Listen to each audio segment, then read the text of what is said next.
Border Gavaskar ట్రోఫీలో భాగంగా భారత ఆస్ట్రేలియా జట్ల మధ్య బ్రిస్బేన్ వేదికగా మూడో టెస్టు మ్యాచ్ ప్రారంభమైంది. టాస్ గెలిచిన కెప్టెన్ రోహిత్ శర్మ మరో ఆలోచన లేకుండా బౌలింగ్ ఎంచుకున్నాడు. దీంతో ఆస్ట్రేలియా మొదట బ్యాటింగ్కు దిగింది.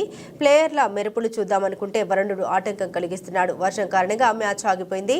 వరుణుడు ఆటంకం కలిగించే సమయానికి 13.2 ఓవర్ల అంటే సాధ్యమైంది. ఆస్ట్రేలియా తొలి ఇన్నింగ్స్లో వికెట్ నష్టపోకుండా 28 పరుగులు చేసింది. నాథన్ మెక్స్వెనీ, ఉస్మాన్ కావజాలు క్రీజులో ఉన్నారు. కాగా పిచ్ పేసర్లకు అనుకూలిస్తుందన్న అంచనాల నేపథ్యంలో కెప్టెన్ రోహిత్ శర్మ టాస్ గెలిచి ఫీల్డింగ్ ఎంచుకున్నారు. అయితే పిచ్ నుండి బౌలర్లకు ఆశించినంత సహకారం లభించలేదు.